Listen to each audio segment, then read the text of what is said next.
Imagine looking at a man who seems to have it all: a steady job, a beautiful wife, two young daughters who light up every room, and a life built on the foundation of family. That was Chris Watts, or at least, that's who he wanted the world to believe he was. Behind those smiles in family photos, behind every loving post and happy memory shared online, lay something no one could see, something twisted, something waiting to shatter that image of the perfect husband and doting father into a nightmare no one could have predicted. Chris presented himself as a loving family man.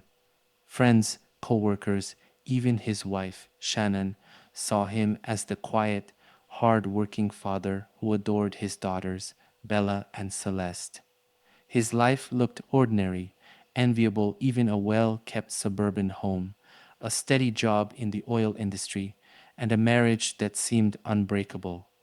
But this man, who could have been anyone's friendly neighbor, was harboring secrets and desires that would turn a family's life into horror. Behind closed doors, Chris wasn't the man he let the world see. And soon the facade would slip, revealing a darkness that left everyone asking, how could someone who seemed so devoted to his family commit something so monstrous? This is the story of Chris Watts, the man who fooled everyone until he didn't. To the world, the Watts family appeared to be the epitome of happiness, a snapshot of a perfectly balanced life. Shannon, who was active on social media, painted a vivid picture of love and unity, often posting heartfelt messages about Chris and their daughters, Bella and Celeste. Her posts highlighted the little joys and milestones of family life, celebrating birthdays, cherishing quiet moments, and even navigating the challenges that come with raising young children. The Watts home, with its carefully arranged decor and warm family photos, looked like something straight out of a magazine spread. Through her posts, Shannon often praised Chris as her rock, the kind of husband and father anyone would be lucky to have. She shared snippets of their life together, from romantic anniversary notes to family vacations and quiet evenings at home. To those watching, they seemed united, a team bound by love and shared dreams. But social media can be a powerful illusion, one that only shows the surface. Behind the smiling selfies and loving captions, the reality was unraveling. While the world saw a couple in love, Chris was beginning to drift, concealing secrets that hinted at a double life. Soon, this picture of perfection would be shattered, leaving everyone who had followed their story in stunned disbelief. When questioned, Chris calmly lays out his story. He claims that he and Shannon had a civil conversation at around 4 a.m. on the morning of her disappearance. According to him, they discussed separating, and he left for work shortly afterward, leaving Shannon and the girls at home. His account paints a picture of an amicable, if somber, morning, hardly what one would expect from someone facing the sudden disappearance of his entire family. But Nicole's relentless worry and insistence on police involvement added a pressure Chris hadn't anticipated. Officers were quick to sense something wasn't right, and Chris's demeanor only heightened their suspicions. While his answers were smooth, they were also unsettlingly detached. He seemed too composed, too ready with his story, and as detectives pressed for more details, his timeline began to raise red flags. As investigators pieced together their initial findings, they knew one thing for sure: Chris's version of events was about to be tested. The hours following Shannon's return home would become central to unraveling the mystery, a timeline Chris would struggle to keep under control as his lies began to surface. Nicole Atkinson's decision to call the police for a welfare check proved pivotal. The moment officers stepped into the Watts home, the facade Chris had so carefully constructed began to crack. Inside, they discovered unsettling clues. Shannon's phone, which she rarely let out of her sight, was found abandoned. Her purse, keys, and medications were all untouched. Everything a young mother would need on a typical day was left behind, as if she'd vanished without a trace. Chris's reaction during this initial search was equally disturbing. Rather than the panic or confusion one might expect, he was oddly calm, detached even. He answered the officer's questions, but his demeanor seemed at odds with the situation. As detectives scrutinized his behavior, they noted subtle signs: Chris's cool composure, his lack of urgency that hinted at a hidden truth, Nichols' insistence on involving law enforcement. That day had set an unstoppable chain of events in motion. The clues left in the Watts home and Chris's strange reactions marked the beginning of a dark journey to uncover what really happened. Each small detail became a thread, and as the investigation deepened, those threads would reveal a web of lies that Chris was trying so desperately to hide. As the hours ticked by with no sign of Shannon, Bella, or Celeste, authorities launched an intensive search effort, calling in state and federal agents to assist. Detectives canvassed the neighborhood, reviewed security footage, and scoured the area for clues. But with each passing hour, Chris's behavior became more unsettling. He agreed to speak publicly, pleading for his family's safe return, but his demeanor seemed almost mechanical. There was an unnatural calmness in his voice, a lack of emotional urgency that left many, including the officers working the case, uneasy. Chris's statements were clear, yet oddly hollow. He asked for his family's return as if reading from a script, his expression disturbingly detached from the gravity of his words. Detectives observing him grew increasingly suspicious. His behavior was incongruent with the horror unfolding around him. Behind his carefully measured words, they sensed something unsettling, an emotional disconnect that would ultimately unravel his story. With the entire community on edge, the search continued. The more Chris spoke, the more questions he raised, and investigators began to wonder, was he holding onto a secret too heavy to hide? As the investigation ramped up, it was clear this case was anything but straightforward. As investigators examined Chris's story, a new lead emerged from an unlikely source: a neighbor's security camera. The footage, recorded early on the morning of Shannon's disappearance, showed Chris in a moment that would prove crucial to the case. In the footage, Chris is seen backing his truck into the garage before driving off. This behavior, subtle but suspicious, raised immediate red flags. According to Chris's story, he had left for work after a calm discussion with Shannon. But in reality, his actions suggested something else entirely. When detectives reviewed the footage with the neighbor, they noted how Chris had loaded items into his truck, all hidden from view by the garage. His choice to use the garage, rather than simply pulling out as he usually did, struck investigators as strategic, a way to conceal whatever he was carrying. Watching the video, the neighbor sensed that something was off, noting that Chris's behavior didn't fit his routine. This piece of evidence added a new layer to the investigation. Detectives now had a solid reason to question whether Chris had left the house that morning alone or with secrets he was desperate to hide. The footage became a key turning point, one that would lead to more discoveries as Chris's story began to unravel. As detectives dug deeper, they decided to examine the GPS data from Chris's work truck, tracing his every movement on the morning of August 13th. The data painted a picture starkly different from the one Chris had given in his alibi. Rather than simply heading to work, his route included unexpected stops and unexplained deviations.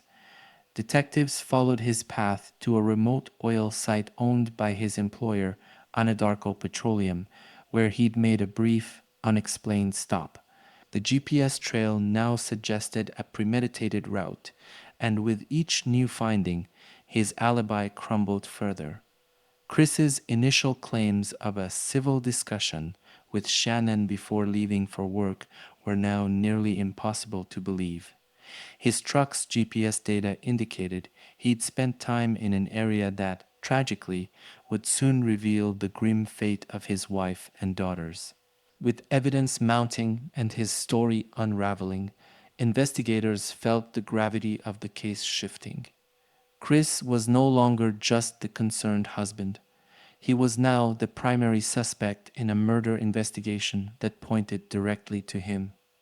The GPS data, paired with the neighbor's security footage, laid the groundwork for what would become one of the most harrowing confrontations in the investigation.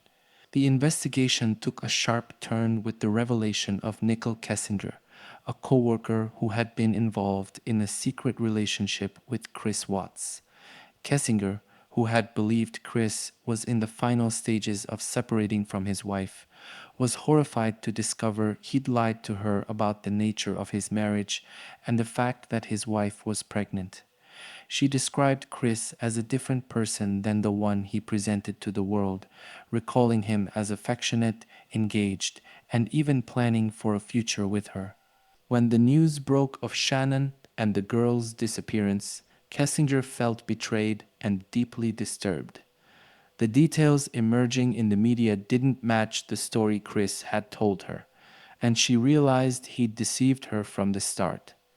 Feeling an ethical responsibility, Kessinger approached the police, recounting her relationship with Chris, their plans, and his behavior leading up to the day of the murders. Her revelation offered investigators something critical, a possible motive. With Chris wanting a new life, his family stood as an obstacle. Kessinger's confession exposed Chris's deceit, peeling back the final layer of his facade. His carefully constructed life was beginning to fall apart under the weight of his lies, and with the authorities now aware of his secret relationship, they had the final piece of evidence needed to close in on Chris Watts as their prime suspect. As detectives analyzed Chris's relationship with Nicole Kessinger, it became clear that the affair was more than a fleeting connection. Kessinger described Chris as someone who seemed desperate to start fresh, a man tired of the responsibilities tied to his wife and children. In her interviews, she revealed how Chris spoke of his future with her, expressing a wish to be free of his old life. To detectives, this connection suggested a powerful motive.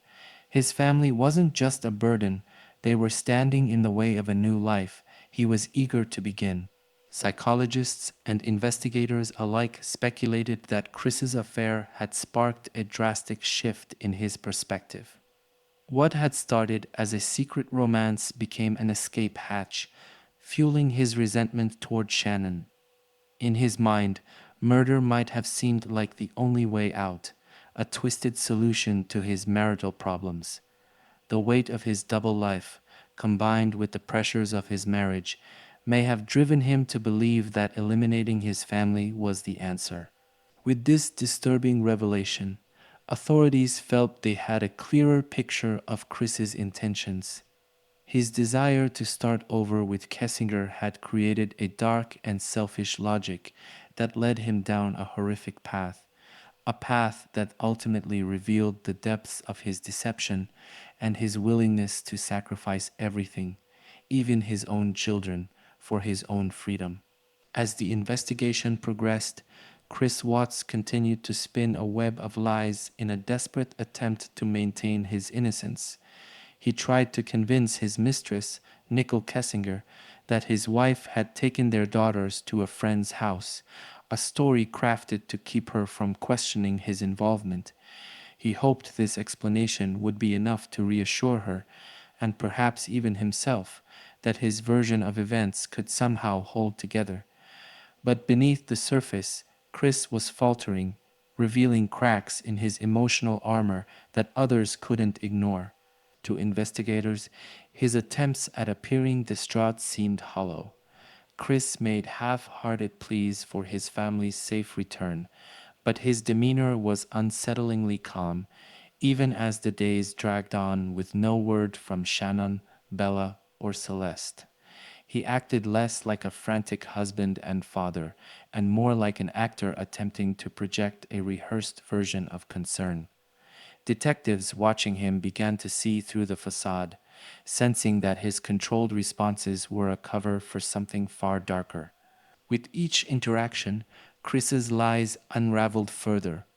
His claim about Shannon leaving with the kids didn't line up with the evidence their belongings untouched at home and the unsettling security footage from his neighbor. Slowly, the portrait of a grieving father gave way to something else entirely, and the net around Chris tightened, with the weight of his lies finally bearing down on him. The tension reached a breaking point when police directly confronted Chris with evidence that shattered his version of events. They laid out the inconsistencies, one by one. His calm demeanor in public, his failure to express any genuine grief for his missing family, and the increasingly suspect timeline that his alibi couldn't uphold. Each piece of evidence was a blow to the carefully curated story he'd crafted, and detectives made it clear that his actions and statements were far from those of a worried husband and father. As investigators presented the GPS data, neighbors' security footage, and statements from his mistress, Chris's controlled responses began to crack.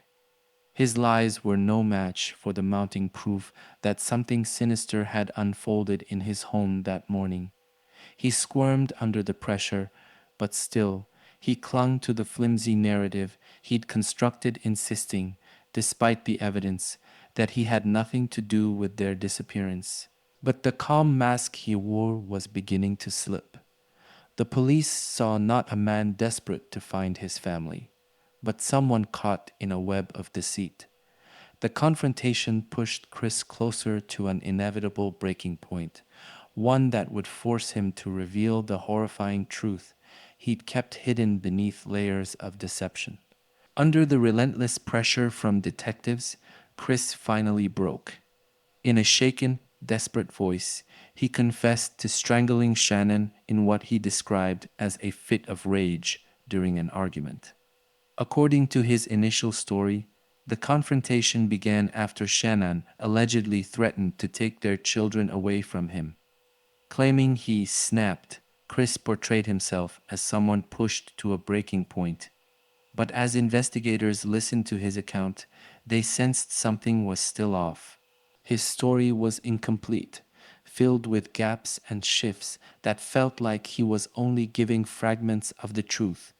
He confessed only to Shannon's death, suggesting that in his supposed rage, he lost control. Yet his tone, again eerily detached, left detectives unconvinced. They suspected that Chris was concealing the full extent of what he had done, and that this partial confession was just another attempt to manage the narrative. Over the next few hours, Chris's story continued to evolve, with each version twisting slightly from the last. Detectives pressed him, sensing he was hiding details about his daughters, Bella and Celeste. This partial confession wasn't the end, it was only the beginning, hinting at deeper layers of deception yet to be uncovered. In a harrowing 5-hour prison interview, Chris Watts finally unveiled the full horror of his actions, admitting to a sequence of events that shocked even the seasoned detectives listening. He confessed that the argument with Shannon had turned violent, leading him to strangle her in their bedroom. But his crimes didn't end there. In an unfathomable act, Chris then loaded Shannon's body and his two young daughters, Bella and Celeste, into his truck and drove them to a remote oil field where he worked. Once there, he took his daughter Celeste's life first, smothering her with a blanket while Bella, only 4 years old, watched in terror.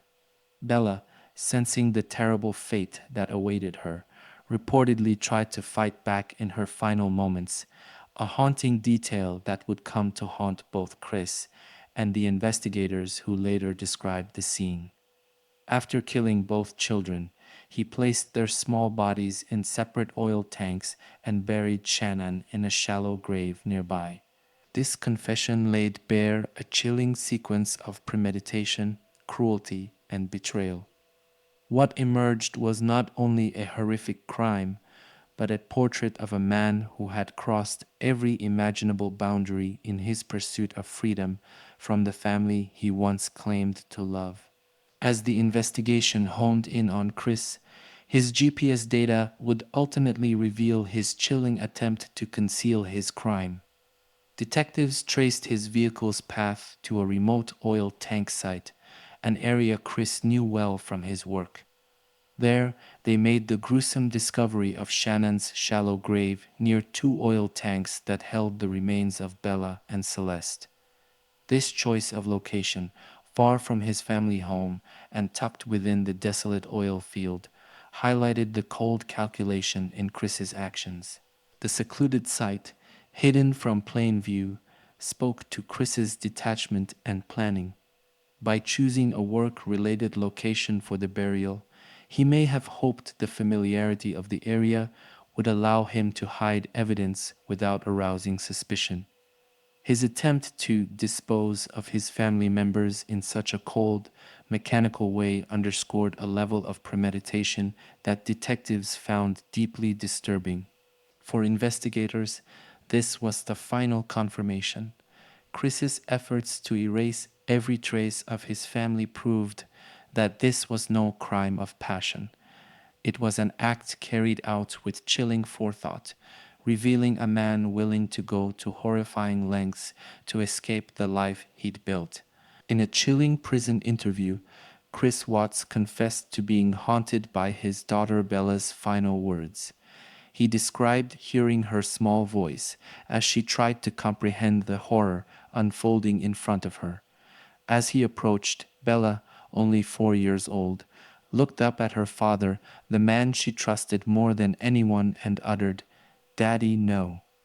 Those words, a desperate plea from a terrified child, would stay with him, echoing in his mind long after the crime. Even Chris admitted he couldn't escape the memory of that moment. Despite his attempts to move on, those words revealed the gravity of his actions in a way nothing else could. This final plea from Bella underscored not only the innocence of his victims, but also the depth of his betrayal. For investigators and the public, this moment represented the psychological toll of his actions, a crack in Chris's cold exterior that hinted at the weight of his guilt. Bella's last words became a haunting reminder of his monstrous acts, showing that even in his detached state, the horror of what he had done would never truly leave him. As the full extent of his crimes came to light, Chris Watts faced judgment in court. In a move that stunned onlookers, he chose to plead guilty, a decision that spared him the possibility of the death penalty. His confession to all charges murdering Shannon, Bella, Celeste, and his unborn son brought a sense of relief to those who had followed the case. The plea agreement, supported by Shannon's family, ensured that Chris would be sentenced to life in prison without the possibility of parole, avoiding prolonged trials and sparing the family further anguish. In the end, the judge handed down 5 life sentences. To the public, these sentences felt like a measure of justice for the brutal betrayal of his family. The life sentences were seen as the closest semblance of closure for the lives so mercilessly taken. For those affected by the case, knowing Chris would spend the rest of his days behind bars brought some relief, although the pain of his actions would linger indefinitely. Chris's sentencing underscored the sheer weight of his crimes and the impact on the community that had once viewed him as a devoted family man. Facing judgment in both the eyes of the law and the public, Chris Watts's fate was sealed a lasting reminder of the darkness hidden beneath the mask he once wore. The horrifying details of the Watts family murders quickly captured the public's attention, sparking a tidal wave of shock and disbelief. The case went viral as people worldwide grappled with how a father could commit such unspeakable atrocities against his own family. The image of Chris Watts, once a seemingly devoted father and husband, became the embodiment of a hidden darkness that left people questioning how well anyone can truly know another person. Media outlets were flooded with coverage, dissecting every detail, every moment, and every piece of evidence. Psychological experts joined the discussion, offering analyses that explored the profile of a family annihilator, a person who eliminates those closest to them as an escape from responsibilities or to begin anew. Chris's seemingly normal life turned horrifying in an instant, fueling both fascination and horror as experts attempted to understand the motives behind his chilling actions. Documentaries, interviews, and articles poured into the public domain, each dissecting Chris's deception and emotional detachment, and his ability to hide his deadly intentions beneath a facade of normalcy. The widespread public reaction reflected not just a desire to understand this case, but a fascination with the psychology of betrayal, trust, and the hidden depths of human darkness. For many, the Watts family tragedy was a cautionary tale, one that continues to resonate as a haunting reminder of the unthinkable horrors that can lie just below the surface. In the aftermath of Chris Watts' confessions and sentencing, experts sought to dissect the mind of a killer who seemed to have defied typical patterns of violent crime. Many labeled him a family annihilator, a term often reserved for individuals who destroy their own family to escape the perceived burdens of domestic life. Such killers are rare, but have common psychological markers: desperation, a need for control, and a willingness to compartmentalize their actions to maintain a facade of normalcy. Watts exemplified these traits, especially in the way he concealed his double life, telling no one of his intentions and appearing calm and collected in public right up until his final confession. Psychologists analyzing the case noted how Watts seemed to compartmentalize every part of his life: his role as a father and husband, his affair, and his secret frustrations. This compartmentalization allowed him to construct a carefully curated mask, one that shielded his true intentions from even those closest to him. Some experts suggested that Watts may have struggled with a deep seated narcissism, an excessive need to control his environment, and a desire for personal freedom that eclipsed any love he might have felt for his family. His actions suggested a chilling ability to suppress empathy, even for his young daughters who trusted him implicitly. As a family annihilator, Watts's transformation from a loving father to a cold-blooded killer fascinated and horrified the public, leaving even seasoned criminal psychologists with lingering questions about the depths of his detachment. Even with the case closed and Watts behind bars, the Watts family tragedy leaves haunting, unanswered questions. What drives someone to destroy everything they're supposed to cherish? Was Watts motivated purely by a selfish desire to start over, or did something deeper, a need to erase the life he no longer wanted, fuel his monstrous actions? As experts continue to analyze his psychology, they wonder if anyone could have seen the warning signs, or if Watts's mask was too impenetrable to crack. For Shannon's family, friends, and the public, these unanswered questions remain a source of sorrow and disbelief. Despite detailed confessions and psychological analyses, there may never be a full explanation for the depths of Chris Watts' betrayal. Some may argue that no answer could ever justify such a horrific crime, and that the human mind is sometimes capable of acts that defy reason altogether.